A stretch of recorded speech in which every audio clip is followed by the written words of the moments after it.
बोलो। राधे राधे गुरुजी। जी। दासी कुसुम का आपके चरणों में कोटि कोटि नमन। गुरुजी मैं 6 महीने पहले आई थी, मैंने पोथी पाठ भी रखवाया था, अन्न क्षेत्र वगैरह चलवाया। आपके आशीर्वाद से 2-2.5 साल से पहले मेरे बेटे का रिश्ता नहीं हो रहा था। जब से आपसे गुरु चली तो मेरे बेटे का रिश्ता तो अब हो गया। मैं कार्ड लेके आई हूँ आपके लिए। अच्छा, चलो बिहारी जी ने आपकी देखो सुन ली। जी गुरुजी, अब जो आपके सच्चे मन से जुड़ता है भगवान सही सुनते हैं सबकी। गुरुजी मेरे लाइफ में बहुत सारे परिवर्तन आए आपसे मिलने के बाद। थोड़ा बच्चे अभी नहीं इस तरफ हैं, हस्बैंड मैं हूँ तो आएंगे धीरे धीरे। जब माँ जुड़ी है तो बच्चे भी जुड़ेंगे। और आप मुझे आशीर्वाद दीजिए मेरे बेटे की शादी बहुत अच्छे से हो जाए, मैं फिर से यहाँ पे आऊँ। भगवान आप बेटा बहू दोनों को लेके आना। जी बिल्कुल मैं लेके आऊँगी गुरुजी।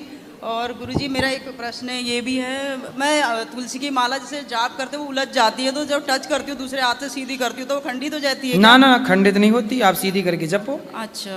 और जो कंठी है उसको रेगुलर पहने रहना है या कभी उतार सकते हैं उसको? तुलसी हमेशा पहन के रखना। जैसे किसी के मृत्यु पे गए जी तो यदि आप उतार के जाएं तो बहुत अच्छा है। यदि आप पहने चले गए, आपको पता नहीं, ध्यान नहीं दिया आपने और मृत्यु में चले गए किसी की, जी तो फिर जब घर आओ तो उस तुलसी को विसर्जित कर देना चाहिए। और पुरुष वर्ग, यदि आप किसी की मृत्यु में गए हैं और आपके गले में तुलसी है, या तो उतार के जाओ, और यदि है तो उस चिता पे ही अपनी तुलसी समर्पित कर दो। कहते हैं चिता पर यदि एक भी दाना तुलसी का जल गया तो वह तुलसी की चिता मानी जाएगी और उस मृत व्यक्ति को भगवत धाम की प्राप्ति होगी, इसलिए कि तुलसी की चिता पे जला है। ये तुलसी की महिमा है, लिखी हुई है शास्त्रों में। इसलिए जब भी किसी के मरने पे जाओ, पुरुष लोगों को विशेष, तो तुलसी जरूर लेके जाओ। जो आपके घर में कई बार तुलसियां सूख जाती हैं ना, उन्हें संभाल के रखा करो। और किसी के मरने पे जाओ तो एक तुलसी का सूखा हुआ वो जो लकड़ी थी ले जाओ और चिता पे समर्पित करके प्रणाम करो। जो गुरुजी जैसे किसी पार्टी वार्टी में जाना है, सेट वगैरह पहनते तो उसमें तो अंदर रखो ना इसको, पहने। इतना सारा सेट पहनोगे, तुलसी भी सेट ही है, वही सेट करेगी जीवन को, ये सोना चांदी सेट ना करेगा। गुरुजी मैं चरण स्पर्श करना खुश रहिए, खुश रहिए। गुरु जी के चरणों में कोटि कोटि प्रणाम जी। मैं एमपी ग्वालियर से आई हूँ और आपको सुनती हूँ, बहुत अच्छा लगता है। मेरा भी क्वेश्चन यही है कि मेरे मदर फादर अभी गुजर गए हैं, तो उनको एक साथ रख सकते हैं मंदिर में या फिर अलग अलग? जो नहीं है उनकी तस्वीरें दक्षिण दिशा की ओर, दक्षिण की दीवार पर ही लगाना चाहिए। जी। भगवान के चरणों में आप स्थान दे सकते हैं। अच्छा, एक भजन सुना दो। 1-2 लाइन सुना दो।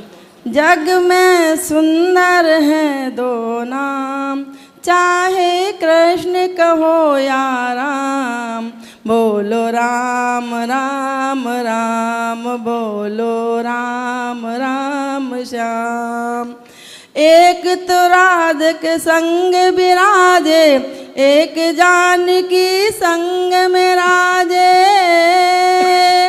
दोनों सुख के सागर हैं हो,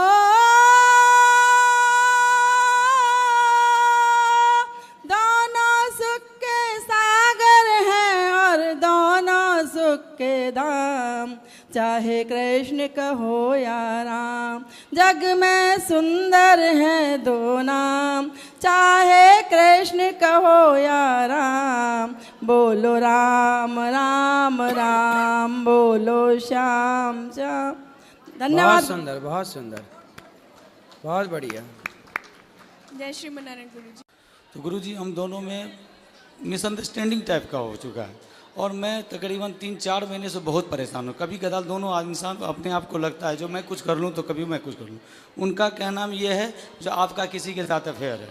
आपका? हाँ मेरा, लेकिन ऐसा कुछ नहीं। कहाँ पत्नी आपकी? ये साथ में आई गुरुजी। बात कराओ, पत्नी कहाँ है? ले आओ इनकी पत्नी। अंशु थोड़ा आइएगा। क्या नाम है? अंशु झा। अंशु? हाँ। अंशु जी हाजिर हों। कहाँ है अंशु? ये पीछे बैठी हुई है। मैं अभी जस्ट आया हूँ नोएडा से, तो आपका लरबार लगा हुआ था। कहाँ अंशु? हाथ उठाएं। हाँ अंशु आयुष बुला 2 बालक है हमारे। जल्दी लेके आओ, इस तरफ से जाना। जल्दी जाओ। तो ये ऐसा लगता है जो मतलब बड़ा बेचैनी हो जाती है कभी कभी। चलो बात करके समझाए। कहाँ? हाथ उठाओ अंशु जी।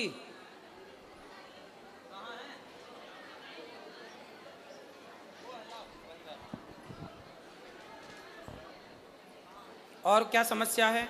और समस्या यही है, जैसे तो आपकी पत्नी आपको संदेह की दृष्टि से हाँ देखती है? हाँ, प्यार बहुत है दोनों आदमी में। तो अच्छा ये बताओ, तो आप क्या, आपका है किसी से चक्कर? नहीं नहीं गुरुजी, गलती हमारी है। गलती कहाँ है ये मैं बता रहा हूँ क्लियर, सब पूरे समाज के बीच में। मैं कभी कदाल आपको मदिरा सेवन करता था पहले शराब पीते थे? जी, मैंने छोड़ दिया उसको, मैंने छोड़ दिया उसको। दूसरी बात ये है गुरुजी, जो जब जहाँ मैं रहता था बहुत दिन तक, वो 15-16 साल से रेंट पे रहता था और थोड़ा निम्न वर्ग का हूँ, कुछ नहीं कर पाया साथ साथ रह के वहाँ पे। तो एक पड़ोसी आ गई वहाँ पे, पड़ोसन आ गई? हाँ पड़ोसन आ गया। उनकी माँ और बेटी दोनों था, उनका कैरेक्टर अच्छा नहीं था। तो ये 2-3 मतलब 6 महीने के लिए गाँव गई थी, 3-4 महीने के लिए गांव गई थी। और उस दौरान हमने उनको 1-2 बार टोक दिया किसी मैटर लेके, जो कभी कपड़ा पसरा हुआ है तो हाँ जी थोड़ा कपड़ा उठा लो, कभी ये उठा लो, बस इतना ही। और हमारे बगल में जो बंदा था वो नेपाल का लड़का था, उसके साथ उसकी गलत मतलब वो थी, रिश्ते थे। हाँ। और जब ये आई वहाँ पे तो उसने क्या किया, मेरे को बोल दिया अंकल कब खाली करोगे आप, बस इतना। अब इनके दिमाग में ये बैठ गया, जो पहले अंकल नहीं कहता था अब अंकल क्यों कहता है, क्यों बार बार ये करता है। और कंपनी में भी काम करता हूँ तो इस तरीके का अंडरस्टैंडिंग होती है। बात कराओ पत्नी से। क्या नाम है आपका? अंशु झा सर। आप ठीक हैं? हाँ ठीक हूँ। तो आपके पति अच्छे हैं? हाँ अच्छे। तो आपको ऐसा लगता है कि इनका किसी और के साथ कुछ लफड़ा है? सर ऐसा तो नहीं लगता है, लेकिन कभी कभी मतलब लड़की सब जो होती है वो मतलब अजीब जैसा बिहेव करने लगता है, लड़ाई कर होता है घर में लोग। तो ये आपसे लड़ते हैं कभी कभी? हाँ हाँ। क्यों लड़ते हो भैया पत्नी से? गुरुजी कभी कदाल ऐसा होता है, मैं जो नौकरी करता हूँ वो एक्सपोर्ट हाउस होता है, गारमेंट लाइन है, उसमें लड़कियाँ मर्चेंट होती हैं, बहुत सारी की होती हैं। बात व्यवहार होता है अगर वर्क लेवल पे, बस उन्हें। और इन्हें लगता है कोई बात व्यवस्था में जो हाँ ये ऐसा क्यों हो रहा है, आपने क्यों बोला? सर 1 साल से ऐसा हुआ, पहले ऐसा नहीं था। तो आप भी पत्नी को जवाब मत दो, पत्नी की बात मानो। नहीं देता हूँ गुरुजी, मैं देता नहीं। अपनी तरफ से लड़ाई मत करो। नहीं करता हूँ, बट कभी कदार मेरे अंदर, यही तो मैं पूछना चाहता हूँ, मुझे मेरे अंदर बेचैनी हो जाती है, जो अब मैं क्या करूँ। किस चीज की बेचैनी? बेचैनी जो आखिर मैं जिसके लिए इतना कर रहा हूँ, घर में इतना बच्चों हैं, 2 बच्चे हैं हमारे, इतना कर रहा हूँ, अब वहाँ मेरा कदर नहीं हो पा रहा है। मैं क्या करूँ, बढ़ जाऊँ क्या? नहीं, कभी कदर कौन नहीं करता? हमारी पत्नी नहीं करती है। बात कराओ। पति की कदर नहीं करती है? हाँ करती। ये तो कह रही हैं करते हैं। अब इनका कदर करने का मतलब ये भी उद्देश्य ले, कदर किसे कहते हैं करना? अब बताओ कदर किसे कहते हैं? बताओ ना, परिभाषा दे दो इनको। इसीलिए मन लगा हुआ था ना, हम गुरुजी के पास आए। बताओ, कोई दिक्कत नहीं है। वैसे एक बात बताएं, मैं आपको एक बात बताऊं, बात करो पत्नी। देखो ऐसा है बेटा, जो पुरुष होता है ना, कई बार वो गलत नहीं होता, पर कुछ पत्नियां उसे गलत देखती हैं। यदि पुरुष समाज में किसी स्त्री से बात कर ले, किसी लड़की से बात कर ले, तो पत्नी को ऐसा लगता है कि शायद इनके साथ चक्कर है। कई बार जो आप सोचते हैं वो गलत होता है, और इस गलती से पता है क्या होता है, कई बार रिश्ते खराब हो जाते हैं, रिश्तों में दूरियां पैदा हो जाती हैं, आपकी प्रसन्नता गायब हो जाती है, क्योंकि जब भीतर संदेह बैठ जाएगा तो खुश कौन रहेगा।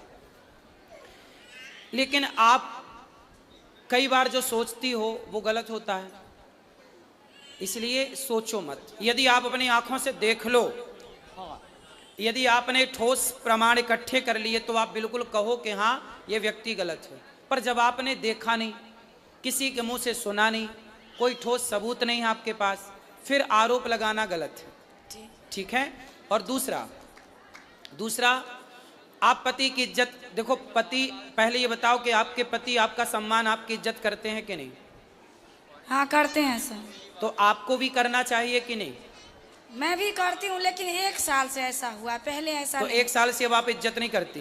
नहीं, 1 साल से मतलब लड़ाई झगड़ा थोड़ा ज्यादा। नहीं, लड़ाई झगड़ा जब आप शक करोगी, संदेह करोगी, संदेह की भावना रखोगी, तो लड़ाई तो होनी है। अब आप संदेह क्यों करना? इसलिए आप समझदार हैं, पढ़े लिखे हैं, बच्चे समझदार हो रहे हैं, बच्चे सब समझेंगे बहुत जल्दी से इन चीज़ों को। इसलिए आप दोनों बड़े प्रेम से रहो। आपके दोनों का वातावरण का प्रभाव इन बच्चों पे पड़ना है, अब लड़ाई का भी और प्यार मोहब्बत से रहने का भी। इसलिए संदेह त्याग दीजिए और पति का सम्मान करना चाहिए। देखो, आदमी दिन भर बाहर रहता है, कमाता है, पैसा कमाता है, दिन भर तपता है, थकता है, किसके लिए करता है? कि हमारी पत्नी खुश रहे, हमारे बच्चे खुश रहें। घर में बैठ जाएगा तो कैसे दाल रोटी चलेगी, कैसे बिजली का बिल देगा? तो पैसे तो चाहिए ना, उसके लिए कमाना पड़ता है, और कमाना है तो फिर चारों ओर बातचीत भी करनी पड़ती है समाज से। उससे आप यदि गलत वे पे ले जाएंगे तो वो गलत हो जाएगा। इसलिए अपने पति का सम्मान करना चाहिए। पति का सारी दुनिया अपमान करे चलेगा, पत्नी का सारी दुनिया अपमान करे चलेगा, पर पत्नी सम्मान करे और पति सम्मान करे तो लोग जीते हैं, खुश रह के जीते हैं, कि हमें किसी की ज़रूरत नहीं है। हमारी पत्नी हमारे साथ है, हमारा पति हमारे साथ है, फिर किसी की परवाह नहीं है। इसलिए आप दोनों स्तंभ हैं, आप दोनों से ही आपके बच्चे हैं, आप दोनों से ही आपका सुख दुख है। आपकी मांग में सिंदूर है ना, वो आपके पति से है। आपके गले में मंगलसूत्र है ना, वो आपके पति से है। ये बच्चों की जो इच्छाएं हैं ना, वो एक पिता से पूरी होती हैं। इसलिए जब तक पति होता है ना बेटा, तो बहुत कुछ होता है, और पति नहीं होता ना तो कुछ नहीं होता। इसलिए पति की इज्जत करना चाहिए और पत्नी की इज्जत भी करना चाहिए। आपको भी अपनी अर्धांगिनी का पूरा ख्याल रखना चाहिए। और पति और पत्नी ये दोनों साइकिल के पहिए की तरह होते हैं। एक भी यदि बिगड़ जाए तो साइकिल चलती नहीं है, रेंगने लग जाती है। तो आपकी ज़िंदगी बिंदास चले, किसी के भड़कावे में ना आओ, किसी के कहने पे ना आओ, और आप खुश रहो। अब आप भी खुश नहीं हो, वो भी खुश नहीं है, आप दोनों खुश नहीं हैं तो आपके बच्चे खुश नहीं हैं। क्या होगा? धीरे धीरे आपके अंदर एक चिड़चिड़ापन पैदा हो जाएगा, इनके अंदर होगा, धीरे धीरे वो लड़ाई झगड़े में बदल जाएगा, फिर बच्चे उस माहौल में रह के वो दुखी हो जाएंगे, पूरा घर बर्बाद हो जाएगा। तो पक्का वादा करो कि आज से पति का सम्मान करेंगे और उन पे संदेह नहीं करेंगे।